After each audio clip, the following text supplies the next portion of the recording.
The Grand Hall of the Galactic Council sparkled like 1,000 stars, its crystal walls reflecting light in ways that human eyes had never seen before. Thomas Reed stood at the entrance, straightening his blue diplomatic uniform. Even after 6 months as Earth's representative, the sight still took his breath away. But today was different. The beauty couldn't hide the cold fear in his stomach. "Ambassador Reed, you look troubled," a soft voice called out. Reed turned to see Lord Bright, one of the Silverborn leaders. Like all his kind, Bright's skin had a metallic sheen that seemed to flow like mercury. "The council session begins in 10 minutes. Reed nodded politely, but his mind raced. Just last night, he had discovered something that changed everything.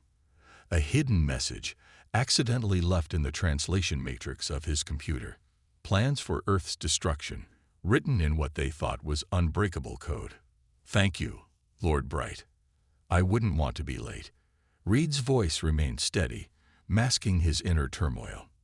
He had already sent emergency warnings to Earth, but would they believe him in time? The council chamber itself was massive, with seats for representatives of over 200 species arranged in rising circles. Humans, being the newest members, sat in the lowest ring. Reed took his place, watching as the other species filed in. The proud Silverborn took their seats at the top, their metallic skin making them look like living statues.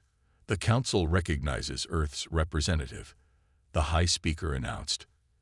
"You have requested emergency speaking time, Ambassador Reed." Reed stood, his heart pounding. "Honorable Council, I come before you with grave concerns. I have discovered evidence of—" "Evidence?" Lord Bright interrupted, his voice smooth as silk. "Perhaps our young friend is still adjusting to galactic politics. Humans do tend to see threats where none exist." Quiet laughter rippled through the chamber. Reed felt his face grow hot, but he pressed on. "With respect, I have proof. The translation matrix in my system contained hidden—" "Ambassador Reed," another council member cut in, "your species has been part of galactic society for barely a year. The translation matrices are complex. Perhaps you misunderstood some standard security protocols." More laughter, louder this time. Reed looked around the chamber, seeing the smugness on some faces, the pity on others. They weren't even trying to hide their contempt anymore. "I can show you the exact messages," Reed insisted. "They detail plans for a coordinated strike against Earth's defensive systems, using our trust against us. Diplomatic vessels carrying weapons." "Enough." The High Speaker's voice boomed through the chamber. "Ambassador Reed, these are serious accusations. The Council has welcomed humanity with open arms. We have shared technology, opened trade routes, offered protection. And this is how Earth shows gratitude. With paranoid accusations." Reed's hands trembled as he pulled out his datapad. "Please, just look at the evidence. I'm not making accusations. I'm trying to prevent a tragedy." But the council had already moved on. The High Speaker was calling for the next item on the agenda, Reed's warnings dismissed like a child's imagination. As he sat down, Reed noticed Lord Bright watching him with an unreadable expression. The Silverborn's mercury-like eyes seemed to hold secrets, and for a moment, Reed thought he saw a flash of something dark beneath the beautiful surface. Back in his office, Reed sent another urgent message to Earth's Defense Command. "They won't listen. The Council has dismissed everything. But the attack is coming. The evidence is real. We need to." His screen suddenly went dark. Then all the lights in his office died. "A shame," Lord Bright's voice came from the doorway. "We had such hopes for humanity. But your kind never learned to know your place." Reed reached for his emergency beacon, but it was dead too. Through his office window, he could see diplomatic ships rising from their docks, their peaceful facades splitting open to reveal weapon systems. The last thing Thomas Reed saw before the explosion was Lord Bright's perfect metallic face, smiling without warmth. The attack on Earth had begun. The first missiles hit New York at 3:47 a.m. Eastern Time. By dawn, Most of Earth's major cities were in flames. Admiral Jane Walker watched the destruction unfold on the massive screens inside the Rocky Mountain Command Center. Her gray eyes narrowed as reports flooded in from around the globe. The Council's ships had appeared from nowhere, their diplomatic markings hiding weapons that cut through Earth's best defenses like paper. "Status report," she demanded, her voice steady despite the chaos. "Beijing is gone, ma'am. London, too. The orbital defense platforms didn't even slow them down." Colonel Peter's hands shook as he handed her the tablet. "They knew exactly where to hit us." Walker nodded grimly. "Of course they did. We showed them everything during those friendship tours." She turned to face the room full of military officers. "But they don't know about this place, do they?" "No, ma'am. The Rocky Mountain Command Center remains undetected. It's not on any official maps we shared with the Council." Walker allowed herself a small smile. When Earth had joined the Galactic Council, she had insisted on keeping some facilities completely secret. Old-fashioned paranoia, they had called it. Now that paranoia was humanity's last hope. "Get me President Martinez," she ordered. The main screen flickered to life, showing the president in an underground bunker. "Admiral Walker, I hope you have good news." The president looked tired, his usually neat suit covered in dust. "Better than that, sir. I have a plan." Walker pressed a button, bringing up a holographic map of Earth.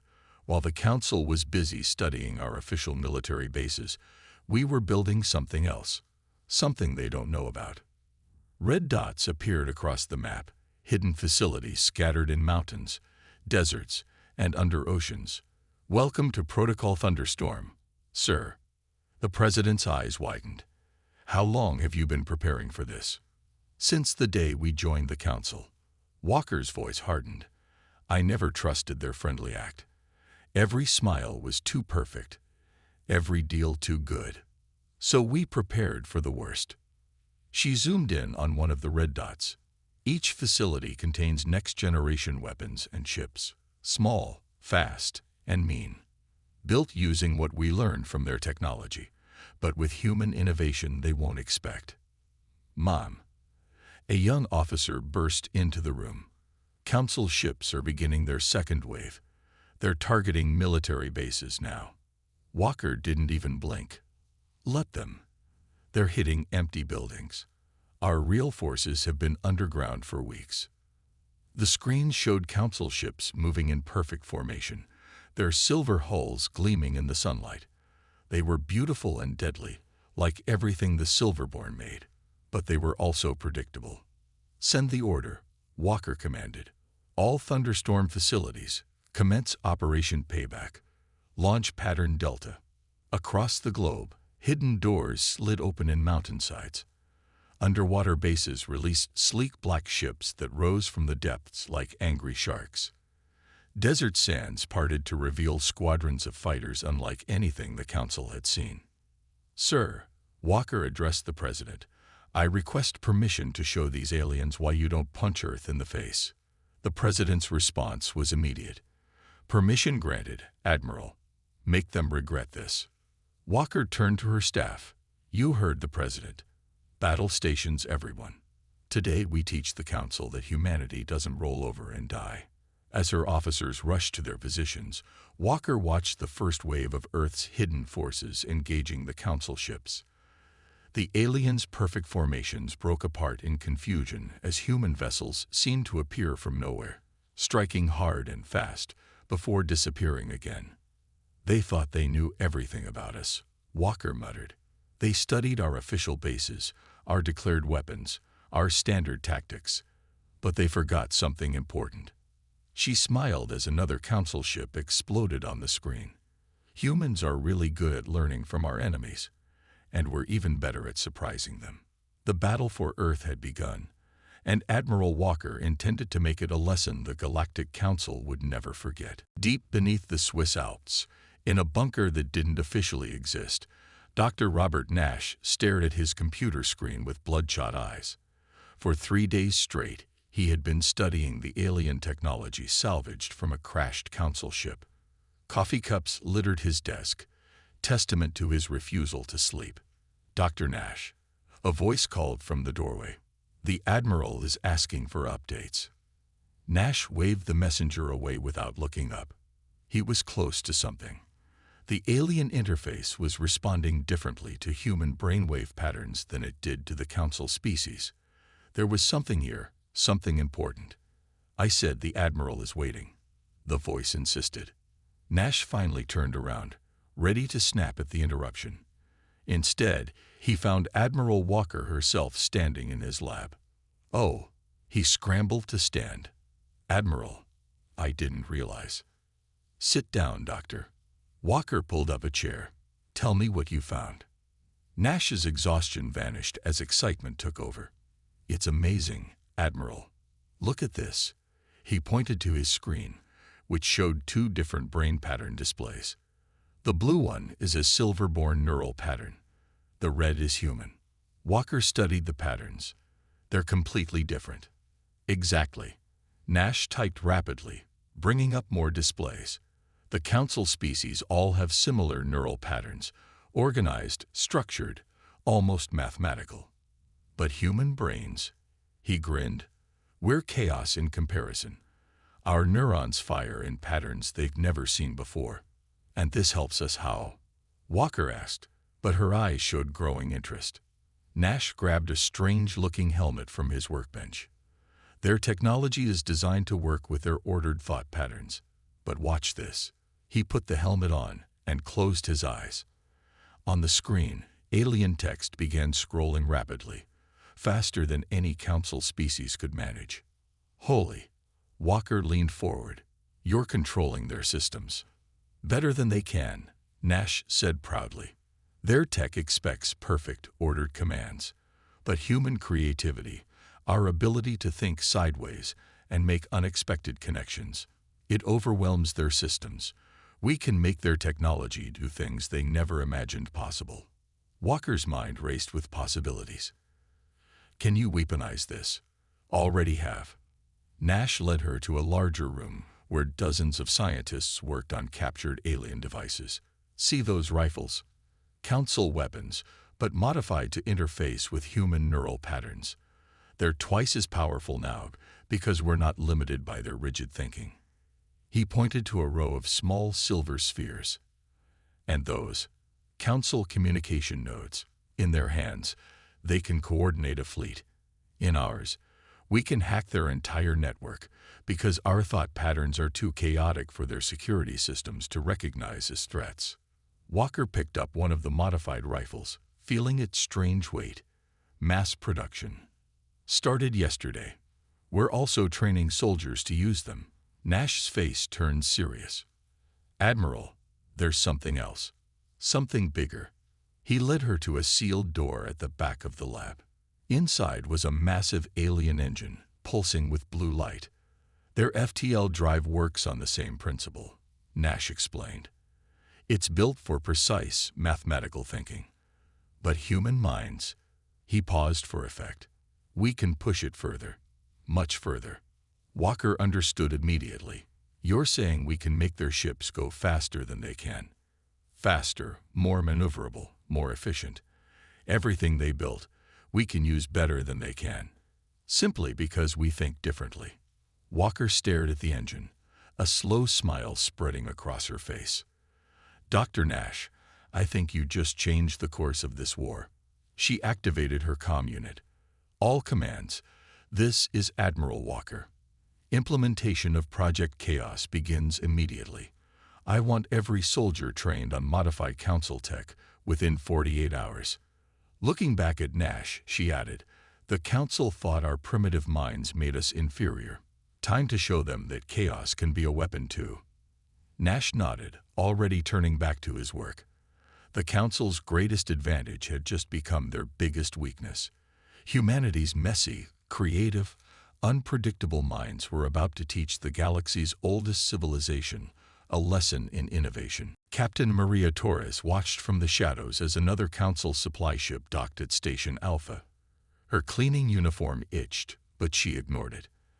After 6 months of pretending to be a broken, defeated human, She had gotten used to much worse. "Hey, maintenance," a Silverborn officer called out. "Clean up this mess." He deliberately knocked over his drink, silver liquid spreading across the floor. "Right away, sir," Torres said, keeping her eyes down as she grabbed her mop. Inside, she smiled. The council species were so proud, so certain of their superiority, they never really looked at the lesser beings who cleaned their ships and stations. That was their biggest mistake. As she cleaned, Torres observed the station's security patterns, adding to the mental map she'd been building for months. Through her earpiece, disguised as a translator, she could hear similar reports from other human workers scattered throughout council space. "Sector 7 patrol schedule logged," whispered a voice. "They're clockwork, just like everywhere else." "Engineering access codes updated," said another. "They still haven't changed them since last month." Torres finished cleaning and moved to her next task, maintaining the station's waste disposal systems. The council species considered such work beneath them, perfect for their new human servants.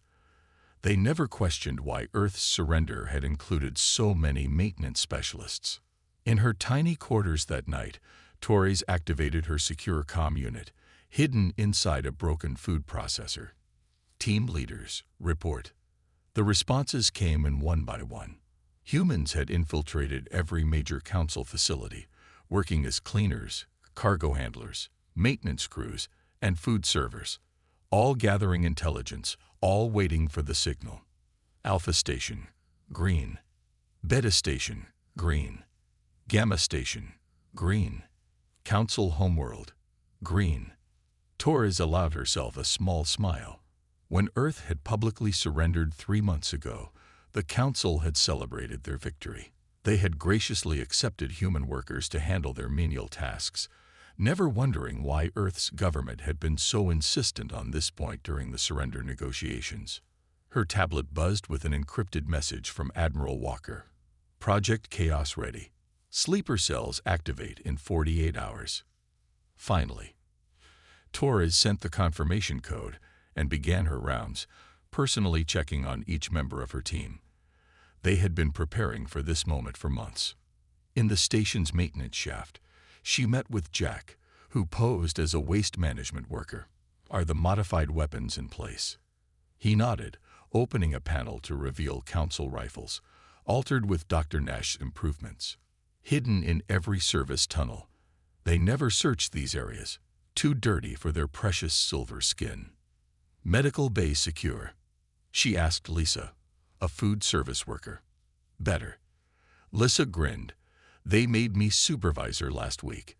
Apparently, I'm unusually competent for a human. I have access to all emergency protocols now." Station by station, facility by facility, humans had worked their way into crucial positions. Always in the background, always unseen, always underestimated. The Council's own arrogance had opened every door. That night, Torres walked the station's outer ring, supposedly checking environmental systems. In reality, she was memorizing guard positions one final time. A Silverborn officer passed by, not even glancing at her. "Excuse me," she said meekly, stepping aside. The officer walked past without acknowledging her existence. Just another invisible human servant. Back in her quarters, Torres sent her final report to Admiral Walker. Everything was in place. When the signal came, humans across council space would strike simultaneously. Their primitive minds, which the council had dismissed as inferior, would seize control of the very technology meant to keep them enslaved. "Sweet dreams," Torres whispered, watching the Silverborn patrol pass her window. "In 2 days, you'll learn why humans make dangerous enemies, and why you should have looked more closely at your cleaning staff." The Council had won the first battle with their surprise attack on Earth, but humans would win the war with a surprise of their own. Sometimes, the most dangerous enemy was the one serving your food and cleaning your floors. The countdown to humanity's revenge had begun. At exactly 300 hours Council Standard Time, Captain Torres was mopping the main control room of Station Alpha when her hidden earpiece buzzed. A single word came through. Begin. She straightened up, letting the mop clatter to the floor. The sound made the two Silverborn officers look up from their monitors. Human. Pick that up immediately. One ordered. Torres smiled for the first time in 6 months.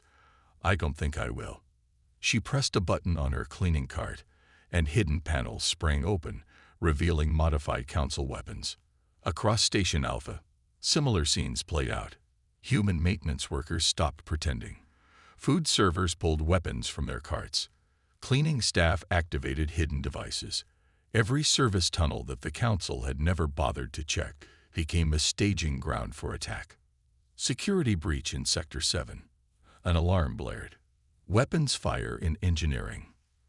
Communication systems failing. Computer core not responding.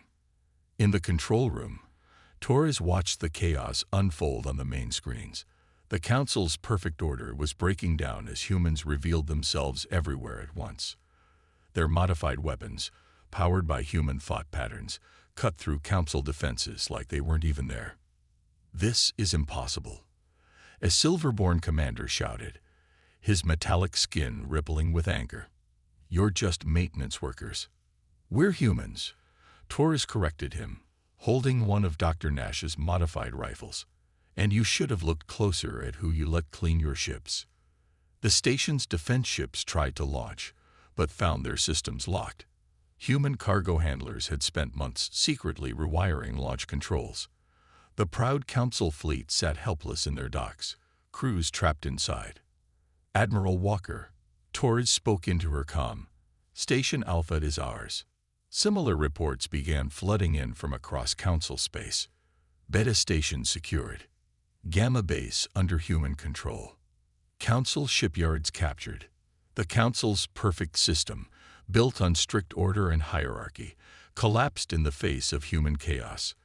They had no protocols for dealing with maintenance staff, attacking from inside their own secure areas.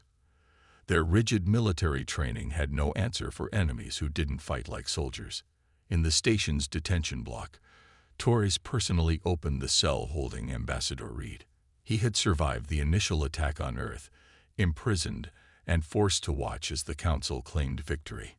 Captain, he said, stepping out, I have to admit, this is not how I expected to be rescued. Sorry for the wait, sir, Torres grinned. We had to let them think they'd won first. Together, they walked to the control room, now staffed entirely by humans. Former cleaners and maintenance workers operated the advanced Council systems with ease, their primitive minds pushing the technology beyond its designed limits. Status report, Torres ordered. Council reinforcements tried to jump in, but our people in their shipyards sabotaged their FTL drives last week, an operator reported. They're not going anywhere. The Council's own arrogance defeated them, Reed observed, watching the screens. They were so convinced of their superiority, they never imagined their servants could be a threat. Best part is, Torres added, they still don't know about Admiral Walker's fleet. They think this is all we've got. As if on cue, space lit up with new signals. Earth's hidden ships, upgraded with Dr. Nash improvements, began emerging from their secret bases. The real counterattack was about to begin. Send word to all stations, Torres commanded. Phase 1 complete. Begin Phase 2. She turned to Reed, offering him the command chair. Care to help us show the Council why they shouldn't have underestimated Earth? Reed sat down, his diplomatic smile replaced with something harder. Captain Torres, I believe it's time to teach the galaxy's oldest civilization some new tricks. The first strike had succeeded. Now, humanity's real revenge could begin. Admiral Walker stood on the bridge of her flagship, the Thunderchild, watching as another Council battle fleet tried to counter her attacks. Like all the others before them, they'd moved in perfect, textbook formations. And like all the others, they were about to learn why perfect wasn't always best. Enemy fleet entering Sector 4, her tactical officer reported. Standard Council attack pattern. Walker nodded. They never learn, do they? Signal the Ghost Squad. Time to show them some human-style warfare. From the darkness of space, 12 Earth ships appeared behind the Council fleet. They were using modified Council stealth systems, pushed far beyond their original design limits by human creativity. The Council ships never saw them coming. Ghost Squad, weapons free. Walker ordered, fight dirty. The Earth ships didn't move in formations. Each captain fought their own way, using tricks and tactics that broke every rule in the Council's military handbook. Some ships spun in impossible patterns, their human pilots pushing the engines in ways the Council had never imagined. Others used asteroids as cover, something the Council considered beneath proper military conduct. Council fleet breaking formation. The tactical officer reported with a grin. They don't know which way to turn. That was the beauty of human warfare. The Council had spent thousands of years perfecting their military doctrine. Every officer knew exactly what to do in every situation. But they had no protocols for dealing with enemies who didn't follow any rules at all. Walker's comm system crackled. "Admiral, this is Captain Torres at Station Alpha. Council forces are trying to retake the station." "Not for long," Walker replied. "Strike Group Delta. Move to Station Alpha. Give them something new to worry about." Earth's ships appeared from different directions, attacking with different styles. Some used modified Council weapons that worked in ways the aliens had never seen. Others used simple human tricks that were too primitive for the Council to expect. Council ships retreating from Station Alpha, Torres reported. "Admiral, they're trying to call for reinforcements from their homeworld." Walker smiled. "Let them." When the Council ships activated their long-range communicators, they found only static. Human technicians, hidden in communication stations across Council space, had spent months preparing for this moment. The Council's perfect communication network was now a maze of dead ends and false signals. "Status report," Walker demanded. "Council forces retreating in 6 sectors. Their coordination is breaking down. Each fleet is trying different tactics, but nothing works because they can't communicate properly." That was another human advantage. Earth's forces didn't need perfect communication. Each commander had full permission to think and fight independently. The Council, used to fighting as one coordinated force, couldn't adapt to facing dozens of different battle styles at once. "Message from Earth, Admiral," her comm officer called out. "The President wants to know if we need reinforcements." Walker looked at her tactical display. The Council's mighty fleets were scattered across space, trying desperately to counter attacks they couldn't predict. Their perfect order had turned into perfect chaos. "Tell the President Phase 2 is going better than planned. And tell Dr. Nash his modifications are performing beautifully." A new alert caught her attention. The Council's Central Command was calling all forces to defend their homeworld. They were finally starting to realize the true scale of humanity's revenge. "All ships," Walker broadcast to her fleet, "the Council is pulling back to defend their capital. They're expecting us to follow their retreat and attack in force." She paused. "So let's do something they're not expecting." She turned to her bridge crew. "Signal all combat groups. Prepare for Operation Thunderstorm. It's time to show the Council why humans are the galaxy's best storm makers." The Council had started this war thinking humans were primitive and predictable. Now they were learning that humanity's greatest strength was being impossible to predict at all. The final battle was about to begin, and Admiral Walker intended to make it legendary. The Great Council Chamber, once a place of perfect order and beauty, now showed signs of battle. Scorch marks decorated its crystal walls, and the grand seats of the Council members lay empty. All except one. Lord Bright sat alone in his high chair, his silver skin dulled with fatigue. Before him stood Admiral Walker, Ambassador Reed, and Captain Torres. Behind them, Earth soldiers secured the room, their modified Council weapons ready. "How?" Lord Bright asked, his voice barely a whisper. "How did you defeat our perfect system?" "That's the problem," Reed replied. "You were too perfect, too predictable, too proud." Walker stepped forward. activating a holographic display. It showed the Council's secret attack plans on Earth, the same ones Reed had discovered months ago.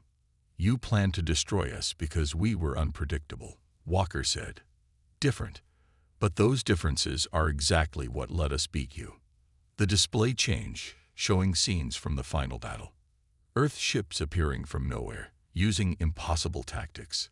Human-modified weapons doing things Council technology was never meant to do.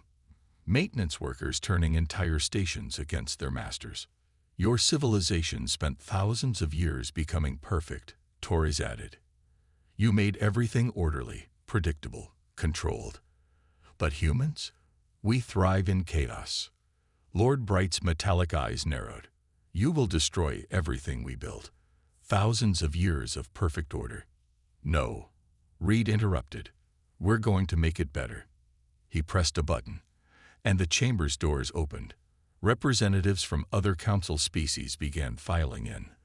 The ones who had secretly helped humanity, tired of living under Silverborn control. "The galaxy doesn't need perfect order," Walker declared. "It needs balance, structure and chaos, old wisdom and new ideas. Your technology and our creativity." Lord Bright looked around the chamber, seeing his perfect world changing before his eyes. "And what will you do with us? Destroy us as we tried to destroy you?" Walker shook her head. "That would be predictable. Instead, we're going to teach you something new, how to be less perfect." Reed stepped forward, addressing the gathered representatives. "Today, the Galactic Council becomes the Galactic Alliance. No more superior and inferior species. No more perfect order crushing new ideas. Every race brings something valuable, even if it's not perfect." The chamber filled with approving murmurs. Many species had secretly resented the Silverborn's insistence on perfect order, but none had dared to challenge it until humanity showed it could be done. "The Silverborn will have a place in this alliance," Walker continued, looking at Lord Bright. "Your wisdom and technology are valuable, but you'll learn to accept new ideas, different ways of thinking. Perfect isn't always better." Torres activated another display, showing human workers already helping rebuild damaged Council stations. But now they worked openly, sharing ideas with other species, teaching them to think in new ways. "Your perfect order almost destroyed us," Reed told Lord Bright. "Our chaos almost destroyed you. But together," he gestured to the gathered representatives, "together we can build something stronger than either." Lord Bright was silent for a long moment. Finally, his silver skin rippled, a gesture of acceptance. Perhaps perfection was our greatest flaw." "The best part about being imperfect," Walker smiled, "is that you can always improve." As the representatives began discussing the new alliance's structure, Reed turned to Walker and Torres. "You know, they'll write about this in history books. The day humanity taught the galaxy's oldest civilization its greatest lesson." "And what lesson is that?" Torres asked. Walker looked around the chamber, where humans now worked alongside Council species, where perfect order met creative chaos, where old and new found balance. "The lesson," she said, "is that the universe doesn't need perfect order or complete chaos. It needs both. And sometimes it takes a primitive species to teach an advanced one that simple truth." The war was over. The revenge was complete. But unlike the Council's plan for humanity, this victory didn't end in destruction. Instead, it ended with something new. A galaxy where perfect and imperfect worked together, creating something better than either could achieve alone. And it all started because the Council forgot one simple truth: never underestimate humans.